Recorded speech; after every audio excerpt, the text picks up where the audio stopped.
Hello friend, स्वागत है आपका सत्येंद्र ITI के डिजिटल लर्निंग क्लास में। मैं दिनेश कुमार आज आप सबों के लिए लेकर आए हैं प्रत्यावर्ती धारा एवं दिष्ट धारा में संचरण का अंतर।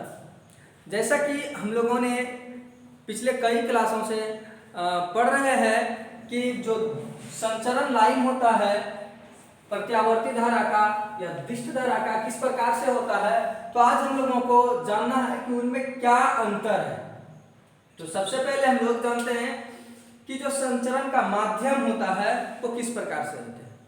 जैसा कि 3 फेज लाइन में जो संचरण के लिए होते हैं उसमें 3 वायर का प्रयोग किया जाता है, 3 चालक का प्रयोग होता है।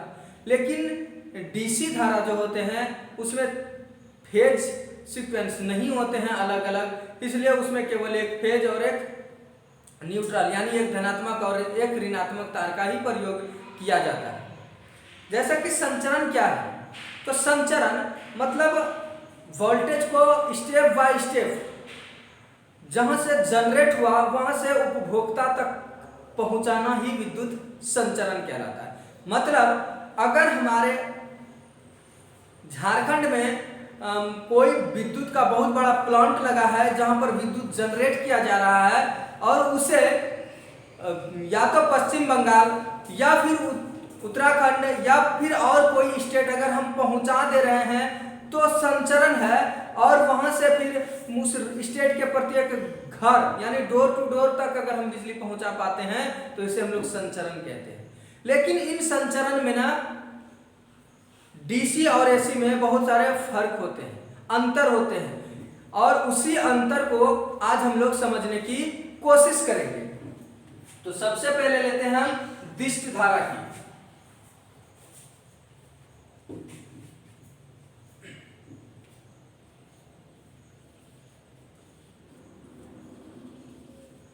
दिष्ट धारा की तो ये जो दिष्ट धारा है, देखिए आप इस तरह से इसको समझ सकते हैं कि कोई भी करंट हो, चाहे वो AC हो या DC, अल्टरनेटिव करंट हो या डायरेक्ट करंट, हर करंट में अगर लॉस है तो प्रॉफिट है और प्रॉफिट है तो लॉस है।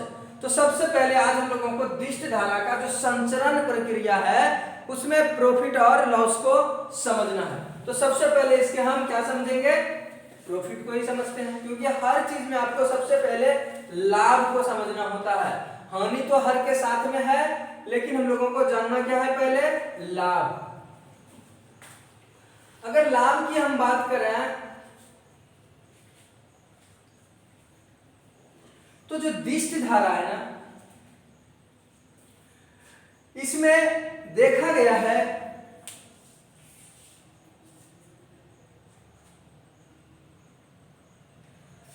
कि धारिता एवं कला विस्थापन तथा सर्ज आदि की समस्या नहीं होती।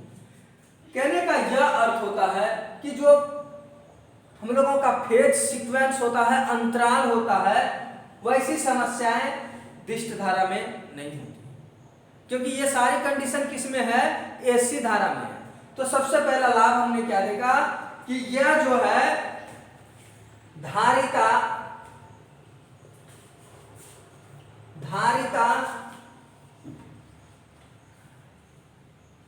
कला विस्थापन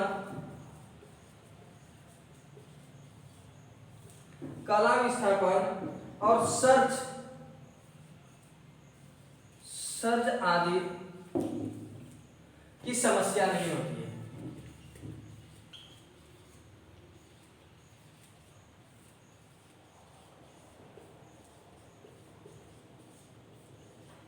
ठीक है, हमने पहला पॉइंट क्या देखा कि ये जो दिष्ट धारा है इसमें ये सारी चीजों की कोई समस्याएं नहीं होती। इसके अलावा अगर हम दूसरे पॉइंट की बात कर लें कि इसमें और क्या मतलब हमें लाभ मिलता है इस दिष्ट धारा का प्रयोग करके, तो दूसरा है कि इसमें ना वोल्टेज का जो हम लोग एक स्थान से दूसरे स्थान तक ले जाते हैं, जो संचरण करते हैं, उन संचरण में ना वोल्टेज ड्रॉप बहुत कम होता है, यानी नगण्य होता है। जैसा जैसा कि आपको पता होगा कि एसी करंट, जब हम लोग कोई एसी करंट एक स्थान से दूसरे स्थान तक ले जाते हैं और जैसे ही उसकी लेंथ बढ़ जाती है, लंबाई बढ़ जाती है, तो लंबाई के अनुकूल कंडक्टर का रेजिस्टेंस बढ़ते हैं और रेजिस्टेंस बढ़ने के कारण जो होता है वोल्टेज ड्रॉप अधिक होने लगते हैं। इसलिए हम लोगों को यह जानना बेहद जरूरी हो जाता है कि जब भी हम लोग वोल्टेज को एक स्थान से दूसरे स्थान तक संचरण करें, विद्युत का संचरण करें, तो सबसे पहले उस वोल्टेज को अपग्रेड कर लें, मतलब निम्न वोल्टेज को उच्च वोल्टेज में तब्दील कर लें, बदल लें, ताकि उच्च वोल्टेज की धारिता आदि जो है ना यह अच्छा बना हुआ रहे, वोल्टेज ड्रॉप कम हो। तो हम लोगों को पहले इसको क्या करना होता है, अपग्रेड करना होता है, बढ़ाना होता है।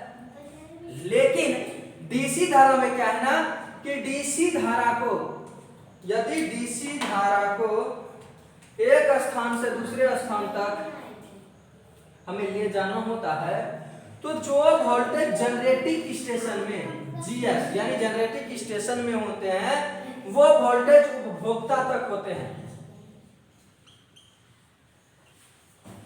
यानी वही वोल्टेज कहाँ मिल जाता है, उपभोक्ता के पास मिल जाता है।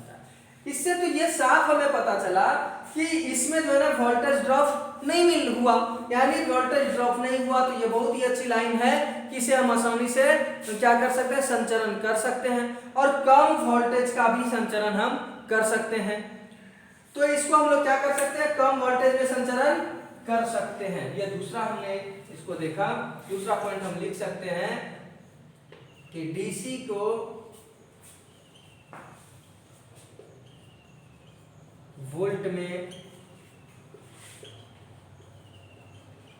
संचरण किया जा सकता है, जो एसी में नहीं होता। ठीक, आगे पॉइंट को अगर हम लोग देखें, कहता है डीसी धारा ना अधिक विश्वसनीय है, डीसी धारा अधिक विश्वसनीय है। तो कैसे है अधिक विश्वसनीय, इस चीज को हम लोगों को समझना होगा।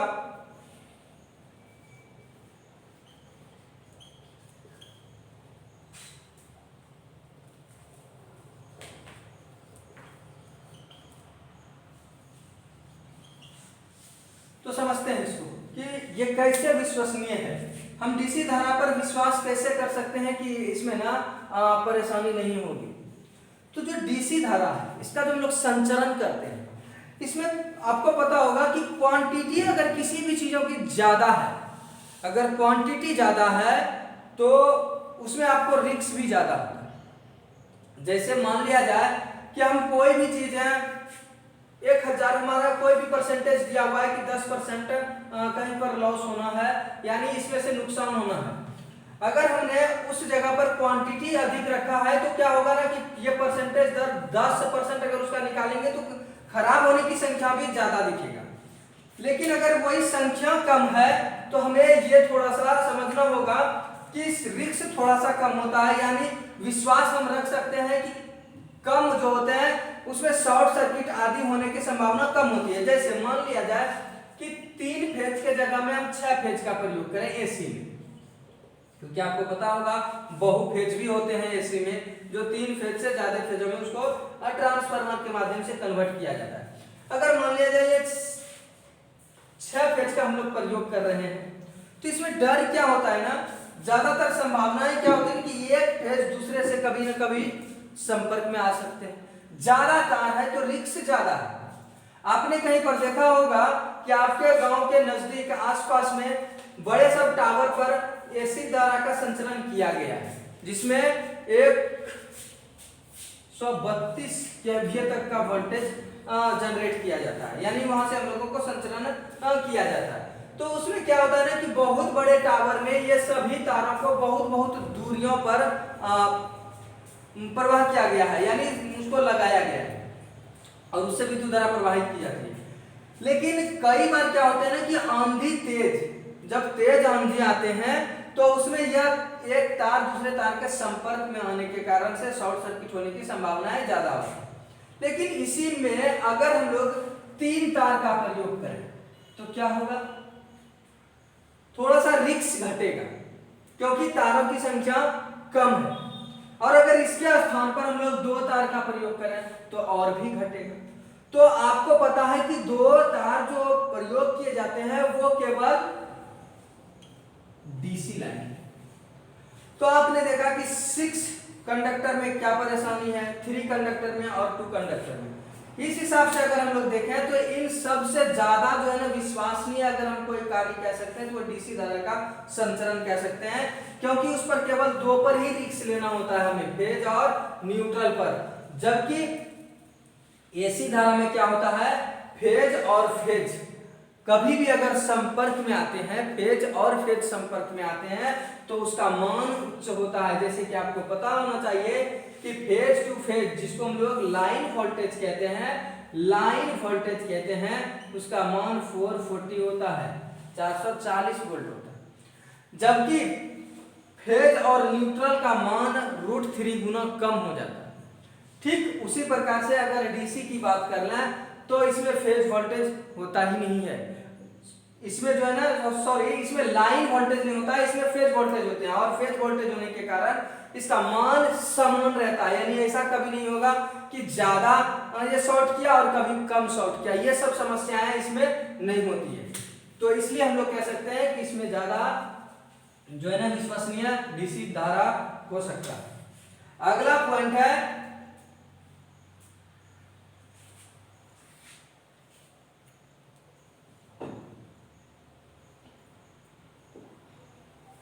कि डीसी धारा ना लंबाई पर निर्भर नहीं करती।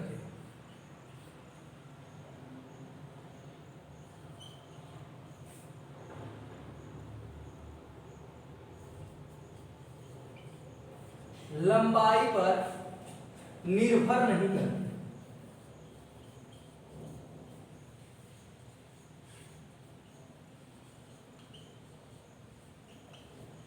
ठीक है, अब कैसे कह सकते हैं कि लंबाई पर निर्भर नहीं करते? अगर किसी ने हमसे कह दिया कि डीसी धारा लंबाई पर निर्भर नहीं करते तो क्या हम मान लेंगे कि लंबाई पर निर्भर नहीं करता है?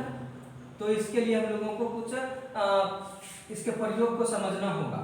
और जब हम लोग इसके प्रयोग को समझेंगे कि हाँ भाई ये कैसे निर्भर नहीं करता है, तभी हम लोग इसको मान सकते हैं कि हाँ सच में ये लंबाई पर निर्भर करता है या नहीं करता है। तो इससे पहले आपको अभी हम तुरंत ही बताए कि डीसी धारा जो है ना, यानी इसका वोल्टेज ड्रॉप कम होता है। ऐसा क्यों है, वोल्टेज ड्रॉप कम क्यों होता है?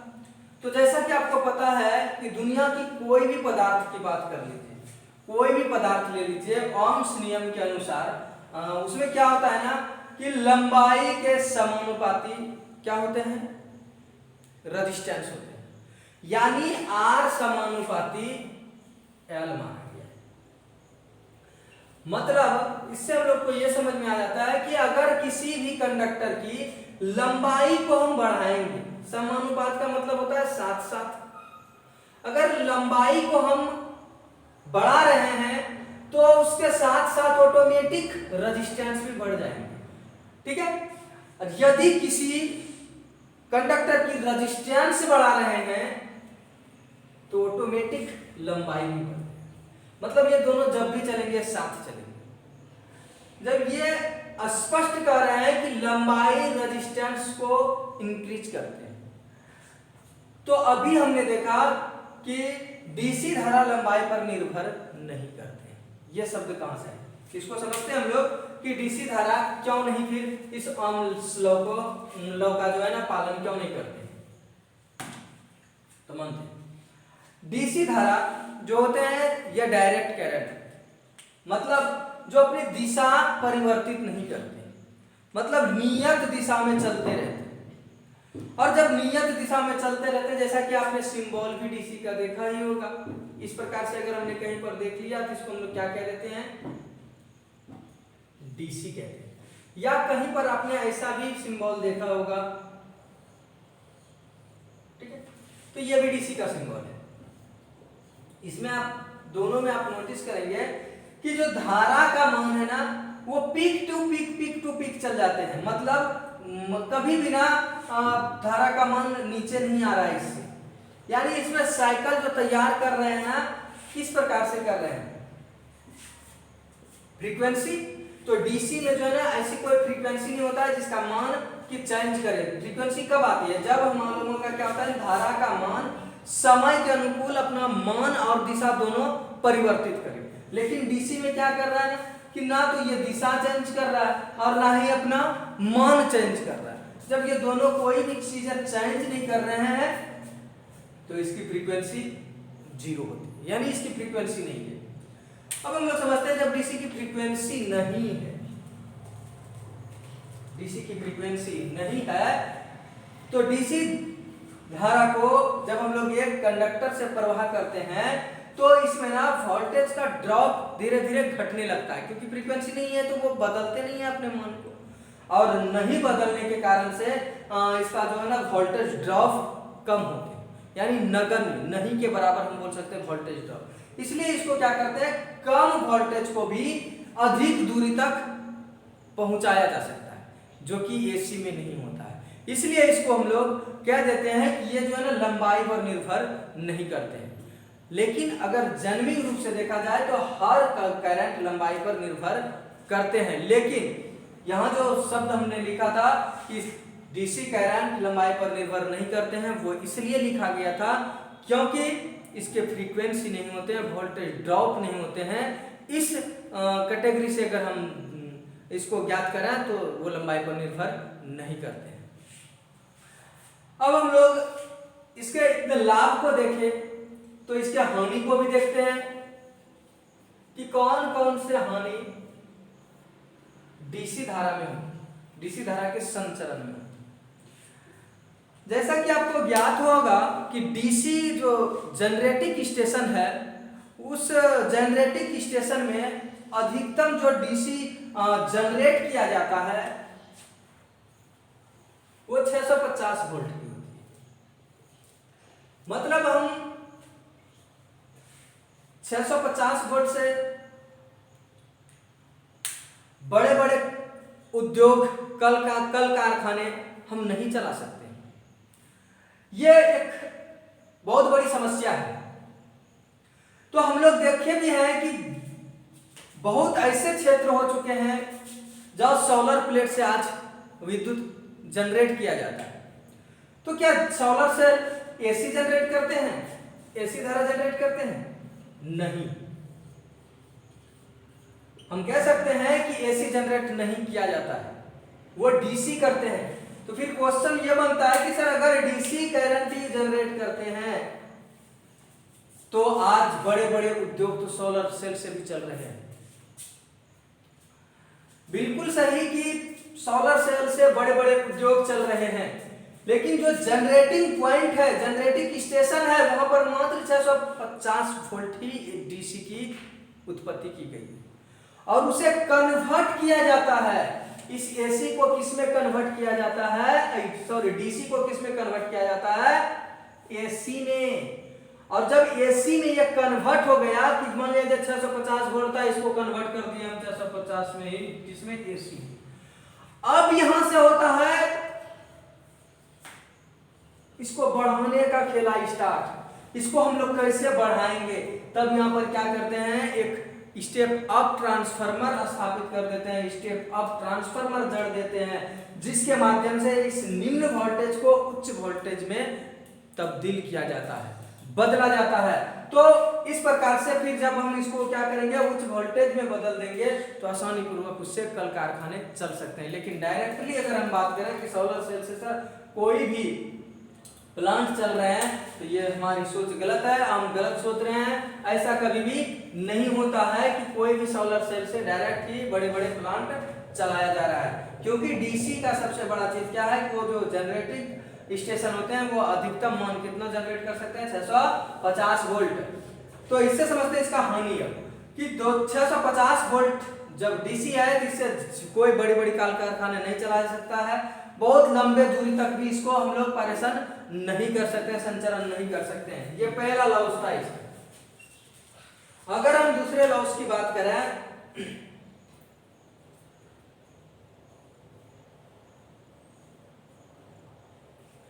कि डीसी के जो स्विच होते हैं, जो ब्रेकर होते हैं, इसका जैसे धारा नियंत्रक जिसको हम लोग कहते हैं, ये सभी जो यंत्र होते हैं उनकी मतलब उनकी ना कुछ निश्चित सीमा है, उससे वह अधिक कार्य नहीं कर सकते हैं, जबकि एसी में ऐसी कोई सीमा नहीं है। इसलिए हम लोग कहते हैं कि एसी जो होता है वो डीसी के तुलना में ज्यादा सरल है और हर जगह आसानी पूर्वक हम लोग उसका प्रयोग कर सकते हैं। तो डीसी के जो लॉसेस है वो एसी के तुलना में बहुत ज्यादा है। आप अगर किसी घर में आप बहुत से उपकरण को देखे होंगे तो हर घर में आपको 99% जो उपकरण मिलेगा वो एसी के उपकरण। और जब हम लोग कभी उसको चाहते हैं कि डीसी में कन्वर्ट करें तो जानते हैं सबसे बड़ी समस्याएं होती है इन सभी उपकरण को चेंज करना, बदलना, क्योंकि डीसी पर एक भी उपकरण नहीं चलने वाला। लेकिन बहुत से ऐसे उपकरण हैं जो एसी और डीसी दोनों पर कार्य करते हैं। तो वैसे हम लोग वही समथिंग 1% ऐसे कुछ उपकरण है जो दोनों पर कार्य करते हैं। जैसे मोटर में हो जाता है यूनिवर्सल मोटर, आप उसको डीसी में यूज कीजिए या एसी में कीजिए, कोई फर्क नहीं पड़ता। तो ये सारी चीजें जो होती है वो डीसी के लिए हम लोगों को घर के पूरे जो है ना वायरिंग स्ट्रक्चर को चेंज करना पड़ता है। हर जो सेफ्टी यंत्र हम लोग प्रयोग किए होते हैं सब चीजों को बदलना होता है। इसलिए इसको हम लोग मानते हैं कि डीसी जो है एसी के तुलना में थोड़ा सा अधिक कॉस्टली भी है और उतना धारा क्षमता भी नहीं है, जबकि एसी सरल है और आसानी से इसको हम लोग संचालन भी कर सकते हैं। तो आज के क्लास में हम लोगों ने समझा कि डीसी जो धारा है उसका लाभ और हानि क्या क्या है और वो भी संचरण में। तो आज के लिए बस इतना ही, मिलते हैं नेक्स्ट क्लास में कुछ इसी प्रकार के और भी वीडियो को लेकर। तब तक के लिए धन्यवाद।